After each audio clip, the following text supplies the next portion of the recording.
Good morning, North Dakota. I'm Tanner Bitts with all that news. And I'm Tom Steeson. I'm here to tell you about the Vietnam War. Hold on a second. Alright. This just in, there's war going on in Vietnam between North and South. The members of the North are known as the Viet Cong.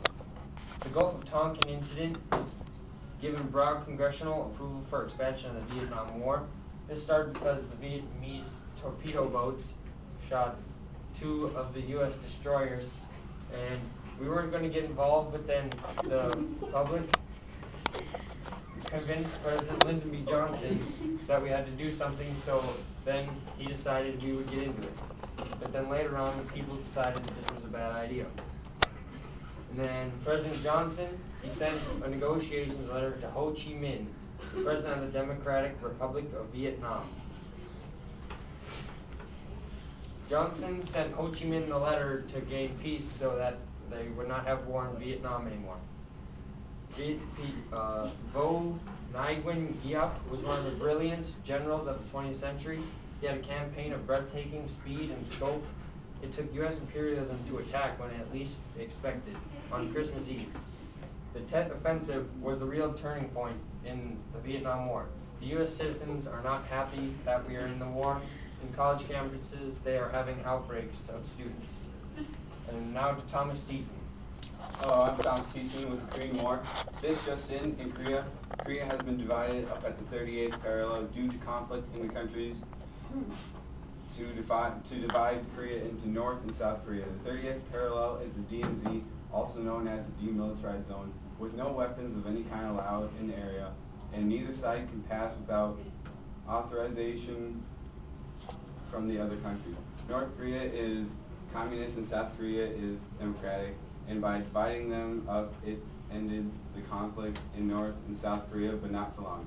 Later, there have been reports of the North invading the South, but the South attacked back by pushing the North all the way back up to China. Then China got involved and said that if the North doesn't get out, that China would declare war. MacArthur was commander of the UN forces at this time, and he just wanted to go to war with China and have nuclear war. But President Harry Truman fired MacArthur for his actions. The North quickly got out of China, and some of the issues between North and South are being solved, but not in all the right ways.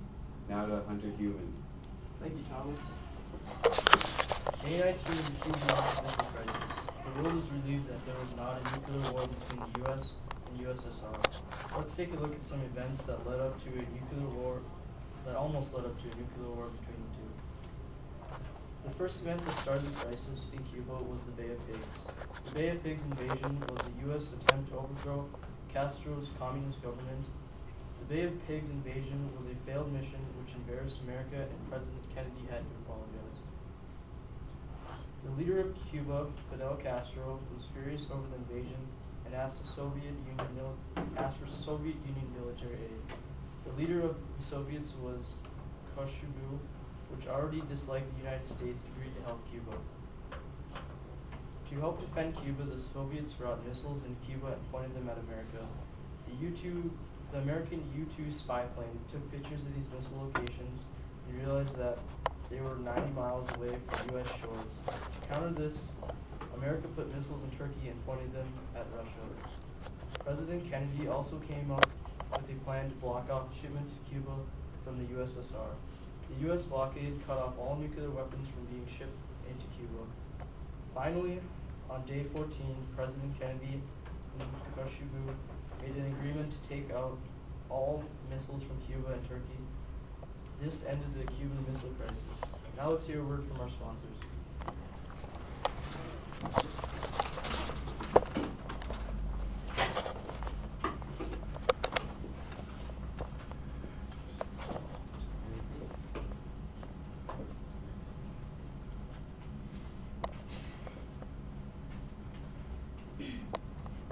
One, two, three, go. Stop.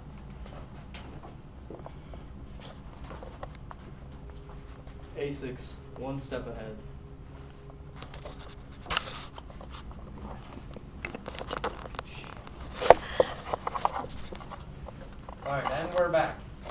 gonna send you to Alicia, over in the other room now. Thank you. The Russian Revolution consisted of a series of revolutions, but it was the revolution on October that caused the provisional government to be replaced by the communist Bolsheviks, who created the Soviet Union. Members of the royal family were killed. Joseph Stalin replaced Vladimir Lenin and became dictator of the Soviet Union. Stalin was also ruthless and planned to eliminate anyone who might oppose him. He also encouraged neighbors to spy on each other and sent many people to gulag systems or killed them. Late in the 1930s, Stalin created the Great Purge, which was designed to get rid of the Communist Party, the military, or anyone he considered a threat. For 30 years, Stalin ruled. Less than 3 years after Stalin's death, Nikita Khrushchev gave an angry speech to the 20th Communist Party Congress that denounced Stalin. Khrushchev framed his attack as a criticism of a dead leader for promoting the cult of personality. He took apart Stalin's claims by pointing out that the Soviet Union founder Vladimir Lenin wrote in his will that Stalin should have been removed from his position as the Secretary General of the Communist Party. Khrushchev revealed all Lenin's criticisms of Stalin that Stalin had managed to conceal. On December of 1991, the Soviet Union separated different countries, thereby ending the Cold War. The breakup of the Soviet Union transferred the entire world's political situation. It led to the reformation of a public, economic, and military alliances all over the globe. Now to Autumn.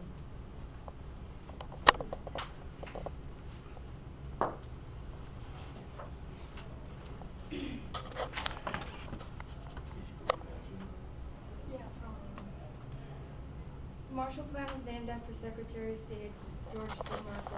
Marshall. He announced it in a speech at Harvard University on June 5, 1947.